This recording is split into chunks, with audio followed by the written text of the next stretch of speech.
Group రాజకీయాలు మాని ఐక్యంగా ఉండాలని యాదవులకు మాజీ మంత్రి తలసాని శ్రీనివాస్ యాదవ్ పిలుపునిచ్చారు.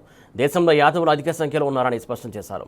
అచ్చంపేట నియోజకవర్గం పదర మండల కేంద్రంలో రుక్మిణి సత్యభామ సమేత శ్రీకృష్ణుడు విగ్రహ ప్రతిష్టాపన జరిగింది. ప్రతిరోజు తిరుమల ప్రధాన ద్వారాన్ని యాదవ సోదరుడే తెరుస్తాడని తలసాని తెలిపారు.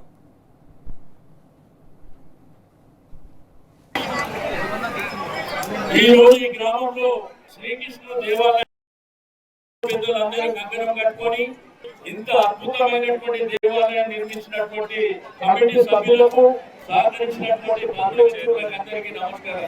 ఎంతో సంతోషదాయకమైనటువంటి సందర్భం. ఈ రోజు శ్రీ భగవాన్ శ్రీకృష్ణుడు వారసులు మనకు భారతదేశంతో చరిత్ర ఉంది, మీకు అందరికీ తెలుసు.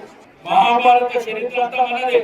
ఈ రోజు ప్రపంచంలో పేరు ప్రఖ్యాతం గాంచినటువంటి తిరుమల తిరుపతి వెంకటేశ్వర స్వామి దేవాలయాన్ని పొద్దున 2:30 గంటలకు ఆ దేవాలయాన్ని మెయిన్ డోర్ ఓపెన్ చేసేది కూడా యాదవుడే.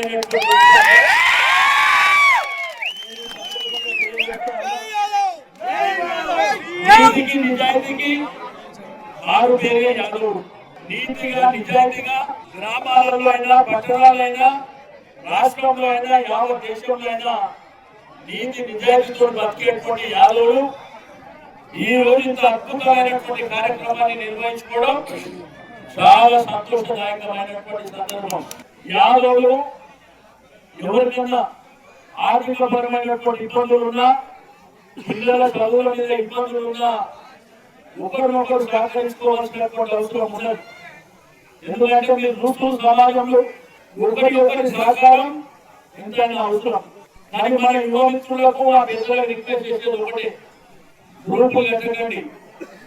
మన సంఘం ఒకటే, మన జాతి ఒకటే, మన దేవాలయం కూడా ఒకటే.